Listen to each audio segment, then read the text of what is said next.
Hello students, welcome back to another video. अगर आप लोग न्यू बैच 2026-27 में एडमिशन ले चुके हैं, बीए फर्स्ट सेमेस्टर में हैं और हिंदी काव्य को अपने मेजर और माइनर सब्जेक्ट के रूप में पढ़ रहे हैं, तो इसके न्यू बैच की क्लासेस हम ऑल यूनिवर्सिटी के लिए स्टार्ट कर चुके हैं। आज की वीडियो में हम इसका यूनिट नंबर फर्स्ट स्टार्ट करने वाले हैं।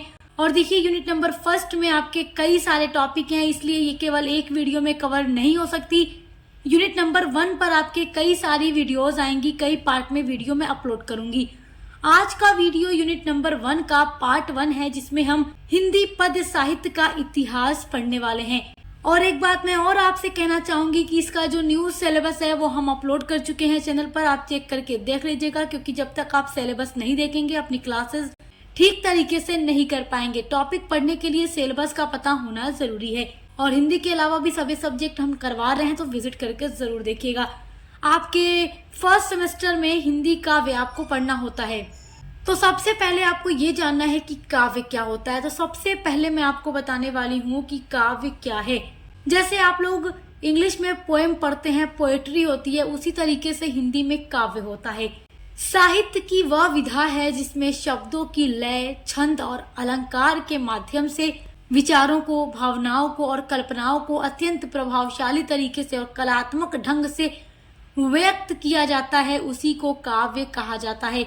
जिसमें शब्दों की लय होती है, कविता में लय होती है, ठीक है, जबकि आप गद्य में नहीं देखते। गद्य एक लय की फॉर्म में नहीं आपको मिलेगा, लेकिन जबकि काव्य में लय होता है, छंद होता है और अलंकार का प्रयोग करके कोई भी कवि जो होते हैं वो एक बहुत अच्छे तरीके से अपने विचारों को, अपनी भावनाओं को काव्य के माध्यम से व्यक्त करने का प्रयास करते हैं। आइए अब जानते हैं काव्य के भेद कितने हैं। देखिए, काव्य के 2 भेद किए जा सकते हैं, यानी काव्य के 2 प्रकार होते हैं। काव्य को 2 भागों में बांटा जाता है, श्रव्य काव्य और दूसरा है दृश्य काव्य। श्रव्य काव्य का मतलब होता है, देखो, श्रव्य का मतलब होता है जो केवल सुनना है, आपको दिखेगा नहीं, आप केवल सुन सकते हैं उसको। श्रव्य काव्य में रसानुभूति पढ़कर या सुनकर होती है, यानी कि इसमें कुछ भी आपको समझना हो गया श्रव्य काव्य में, तो आप इसको चाहे खुद पढ़ेंगे या कोई पढ़ेगा तो आप सुन करके इसको क्या कर सकते हैं, समझ सकते हैं, जान सकते हैं। इसका एग्जाम्पल आप ले सकते हैं रामचरितमानस का, जो कि श्रव्य काव्य का अच्छा एग्जाम्पल है। उसके अलावा दूसरा जो काव्य का भेद है वो है दृश्य काव्य। दृश्य का मतलब जो दिखाई देगा, हम देख भी सकते हैं, सुन भी सकते हैं। तो दृश्य काव्य में रसानुभूति अभिनय एवं दृश्यों के द्वारा ही संभव होता है। इसका आप एग्जाम्पल ले सकते हैं चंद्रगुप्त नाटक का। अब देखिए, जो श्रव्य काव्य होता है इसके भी 2 उपभेद होते हैं, यानी कि काव्य के भेद में श्रव्य काव्य आ जाता है। अब श्रव्य काव्य में भी 2 आपको भेद देखने को मिल जाएंगे। पहला है प्रबंध काव्य और दूसरा है मुक्तक काव्य। देखिए, प्रबंधक काव्य में क्या होता है, कोई भी जो कथा होती है, यानी कि प्रबंधन काव्य ऐसी पोएम या ऐसा काव्य होता है जिसमें जो कथा होती है, जिस भी बारे में लिखा जाता है, जो भी उसमें कहानी होगी, उसका आश्रय लेकर रचना की जाती है। यानी वो एक सिस्टमेटिक वे में, एक क्रम में चलेगी, एकदम अच्छे से क्रम में चलती रहती है। उसकी जो कहानी होती है वो एकदम क्रम में चलती रहती है। लेकिन जो मुक्तक काव्य होता है वो अपने आप में एकदम स्वतंत्र होता है। स्वतंत्र पदों के रूप में इसमें क्या होता है, किसी भी चीज को व्यक्त किया जाता है। यानी कि मुक्तक काव्य में जो भी छंद होते हैं उनका अपने अगले या पिछले छंद से कोई भी जरूरी नहीं कि जो कथा है, जो कहानी है वो मैच करे, वो अलग अलग हो सकती है, तो वो मुक्तक काव्य होता है। अब देखिए, जो प्रबंध काव्य होता है उसके भी 2 प्रकार होते हैं। पहला प्रकार होता है महाकाव्य और दूसरा प्रकार होता है खंड काव्य। तो आइए अब आपका टॉपिक पढ़ते हैं, हिंदी काव्य साहित्य का इतिहास। देखिए, काव्य क्या होता है, कितने प्रकार का होता है, ये सारी चीजें तो आप समझ गए, जो कि आपको सबसे पहले जानना जरूरी है कि काव्य क्या है। जब आप हिंदी काव्य पढ़ रहे हैं तो काव्य जानेंगे तभी तो आगे के टॉपिक को समझ पाएंगे। सो आई होप कि आप काव्य समझ गए। आइए आपका मेन टॉपिक पढ़ते हैं, हिंदी काव्य साहित्य का इतिहास क्या है। देखिए, यहीं से आपके एग्जाम में क्वेश्चंस बनेंगे, चाहे आपका पेपर एमसीक्यू बेस होता हो या फिर रिटन यानी सब्जेक्टिव बेस होता हो, क्वेश्चन सारे आपके यहीं से आएंगे। तो हर एक यूनिट आप हमारे साथ जुड़कर अच्छे से पढ़िएगा। देखिए, हिंदी काव्य साहित्य का जो इतिहास है वो मुख्य रूप से 4 प्रमुख काल में विभाजित किया गया है। यानी देखिए, आप हिंदी में अलग अलग काल का नाम पढ़ चुके होंगे, अभी तक 12th तक आपने हिंदी पढ़ी है, तो आपने हिंदी में अलग अलग काल के बारे में पढ़ा होगा। तो वही काल अब यहाँ पर आप देखेंगे।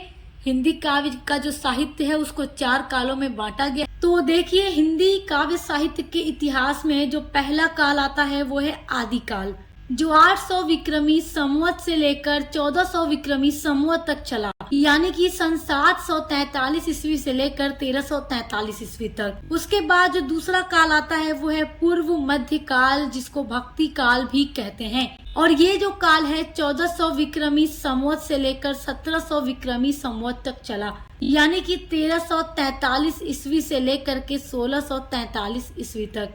अब इसके बाद जो काल आता है वो है उत्तर मध्य काल, यानी कि रीति काल, यानी रीति काल को उत्तर मध्य काल भी कहेंगे, जो कि 1700 विक्रमी संवत से लेकर के 1900 विक्रमी संवत तक चला। अगर आप ईस्वी में देखें तो सन 1643 ईस्वी से लेकर 1843 ईस्वी तक। अब उसके बाद देखिए, चौथा काल है आधुनिक काल, जो कि अभी तक चल रहा है। 1900 विक्रमी संवत से लेकर अब तक ये जारी है। सन 1843 ईस्वी से लेकर आज तक आधुनिक काल अभी चल रहा है। तो ये 4 काल आप समझ गए होंगे। तो अब इन चारों कालों में हम सबसे पहला काल जो पढ़ेंगे वो आदि काल है। तो हम पहले आदि काल के बारे में सारी डिटेल में जानकारी लेंगे इस वीडियो में। उसके बाद अगला काल भक्ति काल है, फिर रीति काल है, आधुनिक काल है। इन सभी पर मैं अलग अलग वीडियोस बनाऊंगी। आई होप कि यहाँ तक आप समझ गए होंगे। चलिए आप आदि काल के बारे में जानते हैं। आगे के काल के बारे में जानने के लिए अलग अलग जो पार्ट में वीडियोस आती रहेंगी, आप उनको देखते रहिएगा।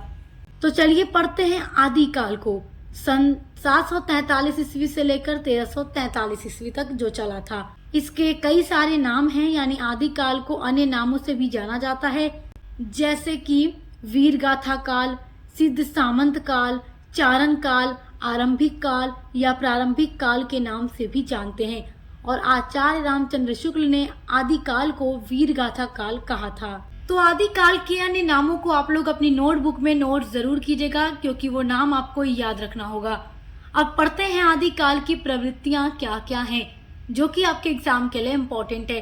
जब आपसे एग्जाम में आदि काल के बारे में क्वेश्चन पूछेगा तो आपसे ये सारी चीजें पूछेगा, सब आपको लिख करके आना होगा। तो ये जो नोट्स मैंने बनाया है आप लोगों के लिए ही बनाया है, ताकि आप लोग अपने टॉपिक को अच्छे से समझ सके। तो इसको स्क्रीनशॉट जरूर कीजिएगा। आप वीडियो देख करके अपना खुद का नोट्स बना लीजिएगा, जो एग्जाम में आपकी काफी हेल्प करेगा। आदिकाल की प्रवृत्तियों में पहला जो प्रवृत्ति होगी वो है आश्रयदाताओं की ये प्रशंसा करते हैं। उसके अलावा राष्ट्रीयता का अभाव है। तीसरी प्रवृत्ति है डिंगल पिंगल भाषा का प्रयोग किया गया है। आदिकाल की जो चौथी प्रवृत्ति है वो है कि इसमें युद्ध का सुंदर और सजीव वर्णन किया गया है। पांचवी प्रवृत्ति है वीर रस के साथ साथ इसमें श्रृंगार रस का भी वर्णन आपको देखने को मिलेगा। आइए अब जानते हैं आदिकाल के प्रमुख कवि और उनकी रचनाएं क्या हैं। This is very important topic.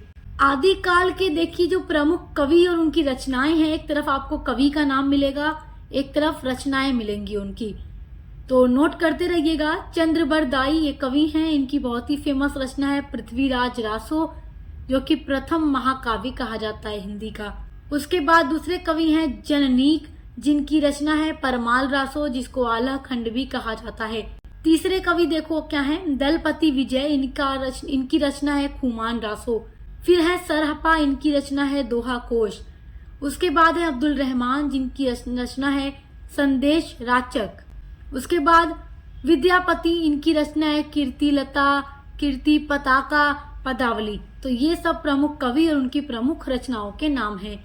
देखिए अमीर खुसरो हिंदी साहित्य के आदिकाल के प्रमुख कवि थे और उनको खड़ी बोली हिंदी का जनक भी कहा जाता है। तो अगर एग्जाम में क्वेश्चन पूछ दे कि हिंदी खड़ी बोली का जनक किसे कहा जाता है, तो नाम नोट कर लीजिए, अमीर खुसरो को कहा जाता है। अब देखिए नाथ संप्रदाय के जो प्रसिद्ध कवि हैं वो गोरखनाथ हैं। ये सारे बहुत ही इम्पोर्टेंट पॉइंट हैं आदिकाल के, तो आप इनको बहुत ध्यान से देखिएगा, नोट करते रहिएगा। एग्जाम में क्वेश्चन पूछ दे कि नाथ संप्रदाय के प्रसिद्ध कवि कौन हैं, तो गोरखनाथ हैं। अब देखिए अगला पॉइंट है अधिकांश विद्वानों ने सिद्ध सरहपा, जिनको सरहपाद भी कहा जाता था, तो इनको हिंदी का प्रथम कवि माना है। यानी कि अधिकांश विद्वानों ने सरहपा को हिंदी का पहला कवि माना है।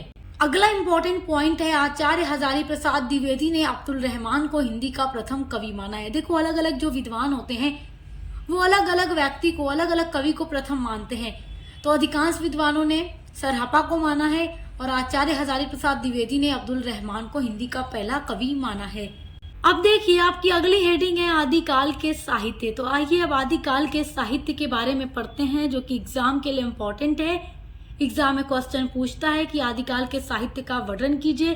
तो देखिए, आदिकाल के साहित्य 5 वर्गों में विभाजित किए गए हैं, यानी 5 वर्गों में विभाजित किया जा सकता है आदिकाल के साहित्य को। और जो 5 वर्ग हैं वो यहाँ पर नोट किया है मैंने। पहला है सिद्ध साहित्य, दूसरा है जैन साहित्य, तीसरा है नाथ साहित्य, चौथा है रासो साहित्य और 5वां है लौकिक साहित्य। तो आइए अब इनको बारी बारी समझते हैं कि ये क्या है। सबसे पहले हम सिद्ध साहित्य के बारे में जानेंगे। देखो, बौद्ध धर्म के व्रजयान तत्व का प्रचार करने के लिए सिद्धों ने जो साहित्य लोक भाषा में लिखा था वही हिंदी का सिद्ध साहित्य है। यानी कि हिंदी में जो आदिकाल में सिद्ध साहित्य है वो कौन सा साहित्य है?